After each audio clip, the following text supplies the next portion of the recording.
Stefán, sjö tap fyrir sterkur liði Svíþjóð í dag. Fyrstu tilfinningar, bara eftir leik? Bara svekkjandi sko, við komumst til aldrei á almennilegt ról.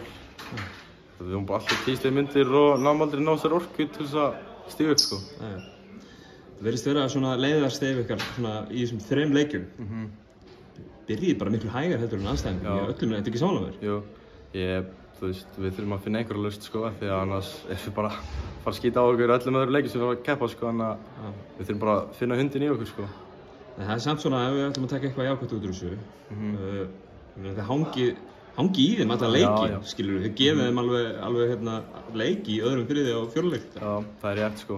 Þú veist, við vorum bara að spila okkar leik en við vorum aldrei að gera það almennilega sko. Við vorum alltaf bara einskrifa eftir, bara eins og við öllum hinum leikjunum, bara einskrifa eftir, eins og alltaf.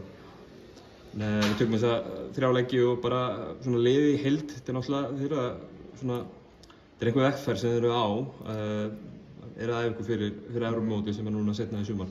Hvernig finnst þér svona bara persónulega, hvernig finnst þér liðið vera að koma saman og sérðu einhver þróun á liðinu?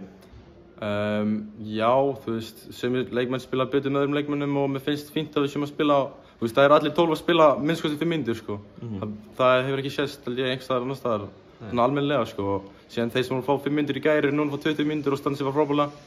Þannig að, þú veist, þetta er bara, við erum allir bara svipað mjög góðir í þessum hóp sko. Það er enginn eitthvað eitt sem er bara eitthvað NBA leikmaður og enginn eitt sem er bara eitthvað alveg skítur sko. Nei. Þannig að, þú veist, við erum bara flöggum á leikmennum, sjáum hverjir að standa sig í leik og þeir bara að spila. Breddi í þessum hóp. Fáum frídag á morgun. Hvað ætlaðu að gera? Bara Stockholm, hafa gaman kannski, chilla, hvíla okkur sko. Menn eru þreyttir. Takk ekki æfingu? Jú, tökum æfingu líka, shoot og scout væntanlega. En þú veist, alla bara hvíla okkur fyrir næsta leik sko. Þetta er búið að vera erfiðir 3 dagar og bara áfram gakk sko. Finnland á föstudaginn? Já.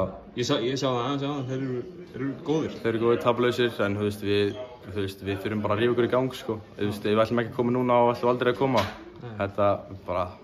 Þetta er sigur á föstudaginn sko. Kæra þakki Stefán. Já, takk fyrir.